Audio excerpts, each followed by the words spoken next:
Hey everybody, this is Tell the Truth Sports Radio. I'm your host Ron Fitch, and I want to break this down this week of the NFL, and I'm going to talk a little college football. My first show is going to be just breaking the big games down. The Chiefs are up 41-31 against the Buccaneers. They're running out the clock. I'll get into that, but I want to talk about the big games. And the big games I'm gonna break down. We're gonna talk about the Bills, the Raiders getting their first win, the Cowboys situation, the Eagles winning, and then we'll talk about the Chiefs and Buccaneers. Now let's talk about the Bills. This was a very interesting game. It's another blown lead by the Ravens. Ravens came out smoking. Bills turned the ball over in the rain. They got jumped up 20-3 on them. They were up 14-3, and the Ravens had two opportunities to score touchdowns, and they got two field goals with an opportunity to really just put the Bills away when they're struggling. The Bills drive the ball down the field. They're the end of the second quarter. Big. They get a touchdown. Isaiah McKenzie late 4-yard touchdown, 20-10. And I'm saying to myself, they're in it now. Because I usually 3 touchdowns, I don't know. I'll leave that game. I said, I'm going to stay with Buffalo because they could come back. Third quarter, they get the ball, they get a field goal. So now they're only down 7. Now they just got to play some defense. And they did a number on Lamar Jackson. And they made him go back to a lot of bad habits I didn't like. Some of the throws, the mechanics were not good. And they stopped the run. They got real aggressive. And this is my issue with different teams. Defenses don't stop the run as good. Defenses have a tendency to break down in the second half, and Buffalo got stronger. I respect that. So now they get the ball back. It's a money drive by Josh Allen. And I get on for running too much, but he had to run a couple of times. A couple third downs he had to convert where he used his legs. Big third down to Isaiah McKenzie, he converted. To Shakir, a big 14-yard completion. And then he finally, on 2nd and 3, did a play fake, reversed the opposite side, scored, and cut back. Some quarterbacks slide. He cut back. And I felt like in that instance, he had to. You got to find the goal line, tie the game. I didn't have a problem with that. They tied the game up. Like, uh-oh, let's see what Lamar's going to do. And here comes the Ravens, to their credit, driving the ball all the way down to the field. And then Lamar Jackson throws a bad interception low, but then they stop the Bills. After the bad interception, Bills get the ball to 50, and the Ravens stiffen, and their defense has not been good, especially in the second half. And it's a typical long Baltimore drive of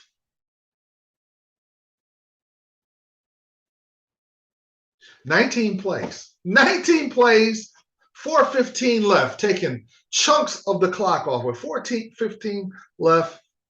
4th and goal, kick a field goal. In this situation, you're at the 4-yard line. You're not going to get in. You're getting too greedy there. I take the points. And then make Buffalo have to go down. And then if they're driving, you can stop them, goes to overtime, and you can take it there. Get points. Don't get nothing out of it. And what happens is a 4th and goal. They pressure Lamar. He just throws the ball for grabs. He threw a ball for grabs a couple times and got away with it. This time he threw the ball for grabs and it didn't. His luck ran out and got it intercepted in the end zone. So now Buffalo's not even back to their own end zone. They get the ball. They get breathing room. And they take the ball all the way down the field. It was 1st and 15 at the Baltimore 41. The roughing and passer penalty, which was kind of debatable, but nevertheless, you're in. They milk the clock all the way down. Beautiful way they ran the clock. down to 3 seconds. They kick the field goal, they win the game, and they beat Baltimore. Baltimore's defense in the second half has been putrid. Mistakes, and then you see Marcus Peters screaming on the sideline. It's the frustration of just breaking down. This is not the same. The AFC North, the defenses are hideous. Pittsburgh, Baltimore, and Cleveland, their other than Cleveland beat Trubisky, so I don't even know if that counts. But you look at the way both the Pittsburgh and Cleveland broke down against the Jets in the hideous last seconds. Baltimore doing that to the Miami and Buffalo. The East is kicking the North's rear end, other than Cincinnati winning a one game. And Cincinnati's defense is pretty decent, pretty good. The other defenses in their division are terrible. Cleveland, Pittsburgh, and Baltimore usually defense. There's talent there, but with an injury or two, it just lends itself to just putrid, unclutched defense, and that's what you have right there. Now, let's talk about the other games. The Jaguars and the Eagles. That was a big game. Eagles down 14-0, come storming back, 20 points. They missed an extra point. They scored 3 touchdowns. I wonder if that was going to cost them. It didn't. They stiffened up. Lawrence had bad issues with holding on to the ball. He didn't look like he had a good feel of the pressure. And maybe that's it. He's part of that maturation. I still have Jacksonville win that division, although Tennessee had a good win against the Colts. Jacksonville really played hard, and they got after the Eagles a little bit. The Eagles earned their points, and then Jacksonville comes all the way back 29-21, but then their drive stalls on a fumble, and the Eagles win a grinded out game. I like how the Eagles, it wasn't perfect. It wasn't pretty, but they still got the job done. Very, very, very impressed. Now, just a quick note, Cowboys win. They do what they're supposed to do, beating Washington. But Cooper Rush, 15-27, 223 yards, 107.5 passer rating. Oh, boy. That's a problem. And everybody is, Lamb got passes. Brown got the ball. Gallup came back and scored a touchdown. And everybody looks happy in this offense with Cooper Rush. This is a problem. I saw Dak, happy. Yeah, smiling and hugging. I love you. You're doing a good job. Don't take my job. That's kind of where we are with Dak Prescott and Cooper Rush. That could be a problem. Because if the Cowboys keep winning and winning and winning and winning, and they're toe-to-toe with the Philadelphia Eagles as far as record-wise, and they only have the one loss, that's going to be a problem. Now, the schedule gets rough now. You're going to the Rams, and you're going to Philadelphia. And you have Detroit, which is kind of a mess right now. And you got Chicago, which is pretty much a high school team. So if they go 2-2, and they're 5-3, that's pretty. And then you got the bye week. What are you going to do? You're 5-3 and you're in the hunt. You go back to Dak. That's going to be very interesting. But now I want to get to the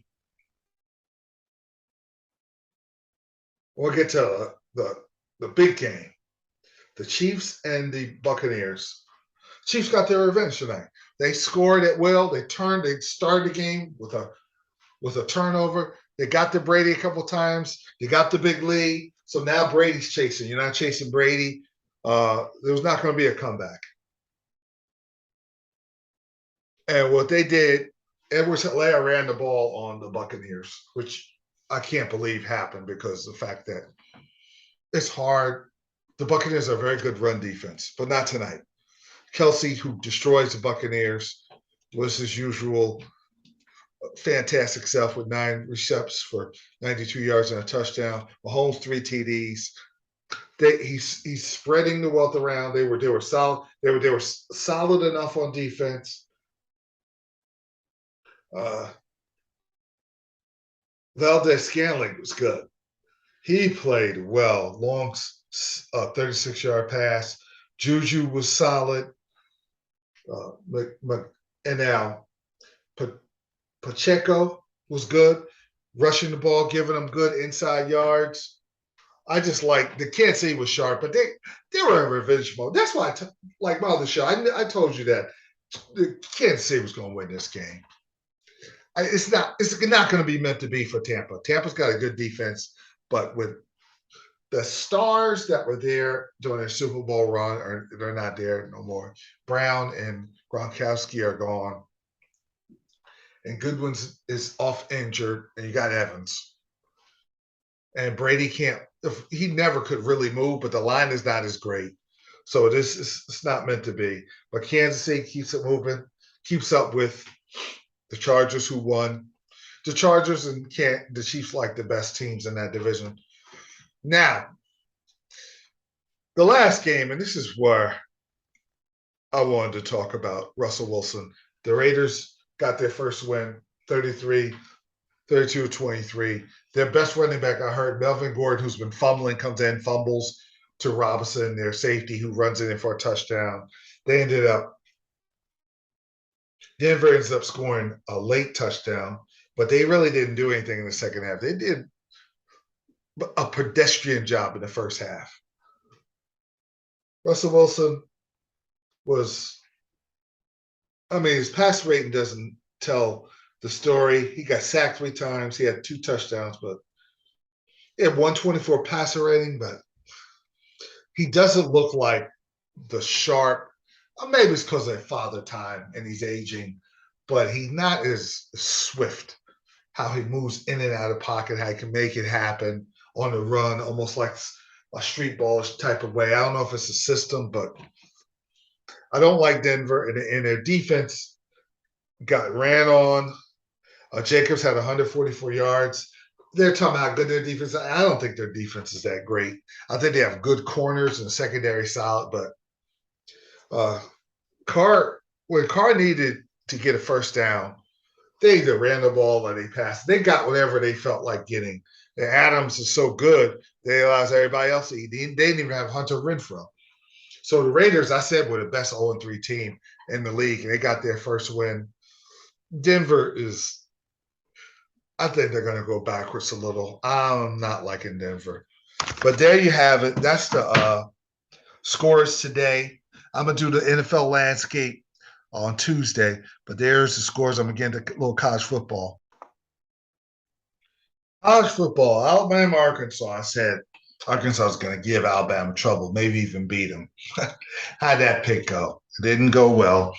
Alabama won 49-26, and Bryce Young got hurt. I'm praying for a speedy recovery. I love watching them play. They came out smoking. It was 14-0. He hurt his shoulder. If he didn't hurt his shoulder, they might have won 56-3. They were in that kind of mode. They looked a lot tougher on the road than they have in the past. I think they heard the whispers, they're not so good on the road. Arkansas could pull off the upset. So now they make the transition with their backup quarterback. That's not that easy. You got Jalen Milroe comes in, redshirt freshman, and now Arkansas now comes back into the game and they make a comeback. They have a 16-0 third quarter, and they're right there on the precipice of coming all the way back. It's 28-23. They're headed toward the fourth quarter, and you can hear the announcer saying, well, Nick Saban's won 62 in a row when he's had this lead. He's never blown this lead, but looks like it can happen because they're sensing with the backup quarterback on the road. Alabama hikes the snap off into the oblivion, and the Arkansas scores. They're right back in the game, 23 straight points. It's 3rd and 15. And what I witnessed was the most ridiculous defensive play I've ever seen. Arkansas broke down as bad as you could break down. Their backup quarterback on 3rd and 15 rushes for 77 yards. And he could run. He cut back. He looked sweet making that run. But you can't allow the backup quarterback from Alabama that hasn't took that many snaps, make that run. If he makes a throw, you tip your hat off, but not in the shotgun on 3rd and 15. And then they score. Now Alabama can relax now. And they stop. Now that defense pin their ears back. They stop Arkansas. And then Jeremy Gibbs, I apologize, Jamar Gibbs, 72-yard run. Now game's over. And then he just for good measure, he gives you a 76-yard run to finish the game. They went 49-26. And Alabama, they looked a lot more tougher and sharper. They were teetering. They looked like the old vulnerable on the road Alabama, but they righted the ship. They showed a lot of guts and character to not have one of the better quarterbacks I've seen in a long time not play. And they still won in Arkansas, in Fayetteville, Arkansas. Very impressed. And they move up to number one because Georgia was shabby against Missouri, who's terrible. I just think it's just the fact that Georgia's got a lot of very good young players, and that's a lot of pressure when the media anointed Georgia as there's Georgia way at the mountaintop and everybody else is down here. They're way up, and they're on another stratosphere when they didn't play anybody.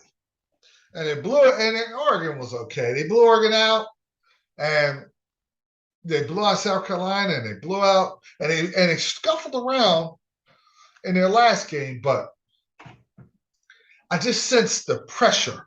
There's gonna be a lot of pressure on Georgia. They're young. They don't have like killer weapons from the outside. They have great tight ends, and Stetson Bennett is solid. But I listen to the pundits. I'm thinking, well, okay, let's see them. Now they're going to play Auburn. They're going to destroy Auburn. Auburn's coming into Georgia at the wrong time. They're going to destroy Auburn.